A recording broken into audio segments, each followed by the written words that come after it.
RMAPI is about bringing together a coalition of willing stakeholders.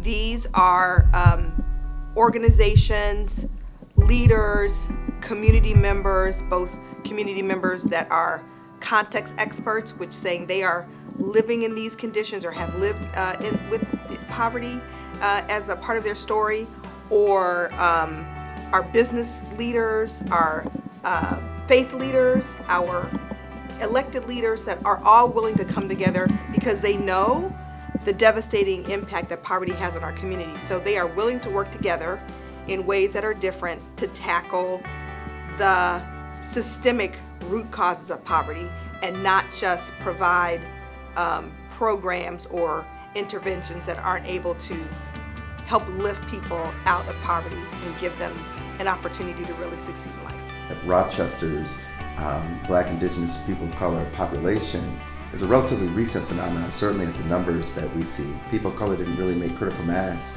in Rochester until the late 70s. And at the same time, we were watching the beginnings of the decline of many of our corporations. And so there are lots of folks in our community that have never participated in the economic vibrancy of our region. So the problem with poverty in Rochester is that there is too much of it, and it's too disparate in terms of who is poor. It is concentrated in communities that are disproportionately Black and brown. To me, RMAPI is different because it is a viable collective impact with strong leadership at the helm. RMAPI has zeroed in and focused in on what its strategic initiatives are, and they're even doing more to refine that. It has the ear of the governor's office, of local government, of different politicians across the state. But more than that, there are numerous nonprofit organizations that are at the table that have shown commitment toward moving a common agenda forward. And that's what makes them a critical leader in this work here in our community. I'm really excited about the staff at RMAPI and the team that's come together, the work that they're doing, and we'll all be supportive and watching certainly at the Community Foundation with our partners in philanthropy to make sure that we're able to achieve this goal and realize the opportunity that is pent up in our collective work together. It is such important work, and obviously moving and supporting people and moving outside of poverty is also very mission right for Heritage Christian Services. So it's a real beautiful mission match. And so we play our part as an employer, absolutely. We play our part as a service provider for those with intellectual and developmental disabilities who may be living in poverty.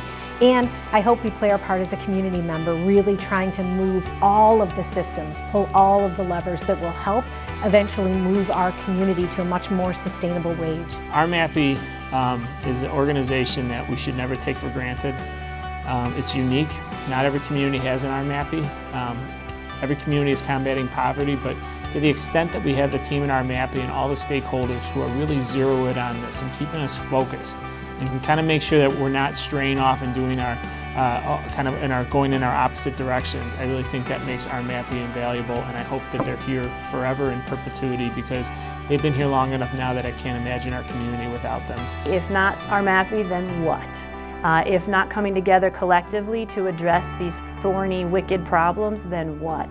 So that is where, as United Way, as an institution, as a community partner, we humbly commit to being part of the solution.